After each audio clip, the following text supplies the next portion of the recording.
ओडिशा राज्यवासी समस्त को मु भक्त चरण दास प्रदेश कांग्रेस कमिटी सभापति आपण मान को नमस्कार करुछि एवं गोटाए निवेदन करुछि। मोर निवेदन हला ओडिशा रे नारी रो सम्मान नारी रो सुरक्षा आदि संकट अभिमुखे अछि।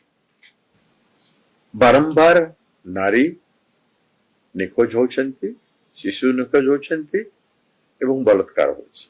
विगत वर्ष मानकरे 44,823 महिला निखोज एवं से भितर 8,000 उपरे शिशु निखोज। से दुखरु हम ओहरी पारु। तांकर परिवार सब एबे भी खोजुछन्ते तांकर छुआ पिला।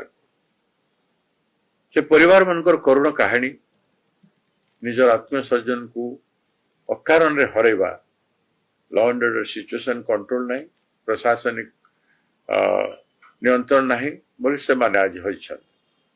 ए आधुनिक भारत वर्ष रे केंद्र राज्य सरकार थाउ थाउ एभलिया मात्रा रे निखोज हवाटा केते बड़ कथा आपण चिंता कर।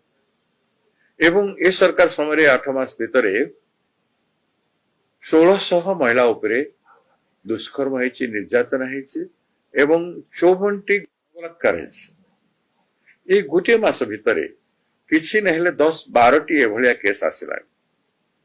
आज मध्य गोटे नाबालिकार नरकंकाल बाहरी गंजाम जिलूर बरगड़ अंचल मध्य आज गोटे दुईटा झील को दुष्कर्म कर खबर अच्छे।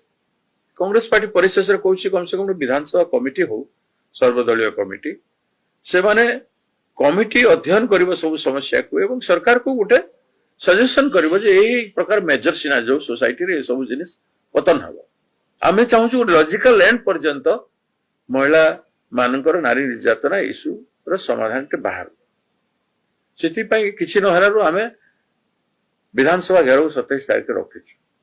से आपण मान अनुरोध करुचे आपण मानकर सहयोग सहानुभूति एवं योगदान आवश्यकता करुछु।